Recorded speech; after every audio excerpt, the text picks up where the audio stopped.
Hi, my name is Rivera Felipe, BP3C. So, I will discuss my detailed lesson plan. So, detailed lesson plan. Subject is Physical Education. Year level, BP3C. Topic, shooting. And date is Monday to 9 to 12 p.m. And the length of period is 1 hour. And the objectives. At the end of the lesson, the student must be able to define what is shooting in basketball, perform the different shooting of basketball, use different shooting while playing basketball. And the subject matter is, topic is shooting, subtopic is shooting drills in basketball. So, ang reference is basketballavidsportsinfo.com. And next is materials. We have PowerPoint, visual aids, and laptop. Sa procedure ko is teacher's activity and student activity. Prayer. Greetings, good morning class, and students activities, good morning ma'am and good morning classmates. Checking of attendance. The teacher will check the attendance. And the students say present ma'am. And is review of the past lesson. Class, what is our topic last meeting that we tackle in our lesson? And the students is, answer is basketball drills. Next is motivation. What is major basketball techniques in which a player attempts to score points by putting the ball into the basket? And the answer is shooting. And letter D is lesson proper. But before that, let me introduce what is shooting in basketball. Teacher, read the first slide of her presentation. Shooting is one of the major basketball techniques in which a player attempts to score points by putting the ball into the basket. Shooting methods differ from player to player in various situations. In shooting, a player is face-to-face with the basket and keeping the ball on the fingertip shoots the ball in the basket. Next is application. Kindly give the types of shooting in basketball. First is layups, free throw, jump shot, hook shot, and bank shot. Okay, each type of shooting in basketball have their meaning. First is layup. Layup is a shot made from short range by a player on the move towards the basket. Next is free throw, a penalty shot given to the team that the foul was committed against. Third is jump shot, a shot in basketball made by jumping into the air and releasing the ball with one or both hands at the peak of the jump. Next is hook shot. Hook shot usually turned perpendicular to the basket, gently throws the ball with a sweeping motion of the arm farther from the basket in upward arc with follow through which ends over his head. And last is bank shot. A bank shot in basketball is any shot that the decathets of the backboard before going to the basket. And the 5 types of shooting in basketball, they have a picture.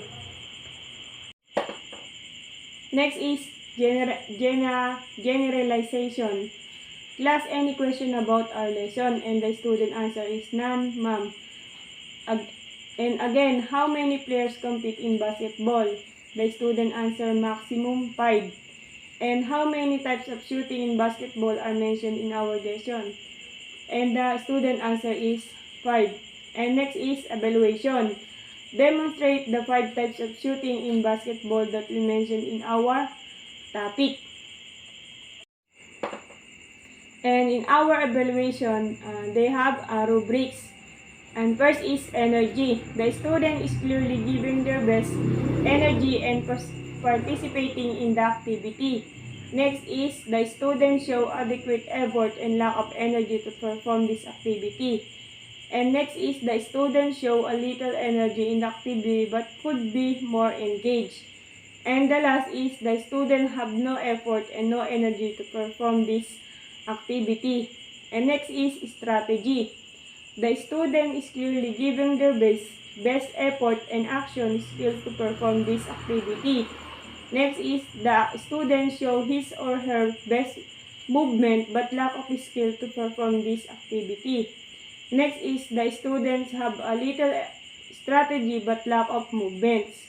And last is the students have no effort and no strategy to perform this activity. Next is techniques. The student is clearly giving their best and follow the necessary techniques to perfect the performance. The students show adequate effort and lack of techniques to perform this activity. The students show a little effort in the activity but lack of techniques. The students have no techniques to perform this activity. And execution. The students will demonstrate the 5 types of shooting in basketball. And the students lack of ability to execute his or her body properly. So he didn't give their best in this activity. And next is the student have lack of execution and lack of energy to demonstrate this activity. And the last is the students will not follow the instruction. So he did not demonstrate well 5 types of shooting in basketball. Next is timeliness. The students follow the date and time when the video given by the teacher would be passed. And next is the students spend a few minutes to pass their video performance. Next is the students late in 1 week before the deadline of the video performance. And next is the students will not pass his or her video performance. Next, you have assignment, multiple choice, instruction. Choose the best correct letter and write each before the number.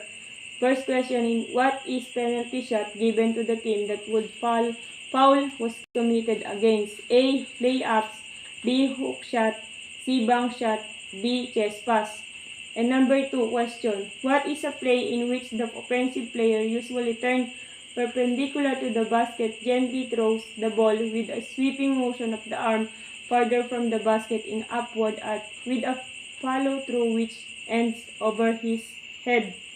A. Hook shot, B. Shooting, C. Basket.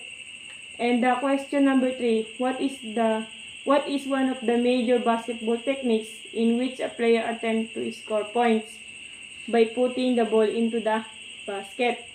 A. Shooting, B. Dunk, C. Layup, D. Bank shot. And the fourth question is, what is method differ from player to player in various situations? A. Layup, A. Dunk, B. Layup, and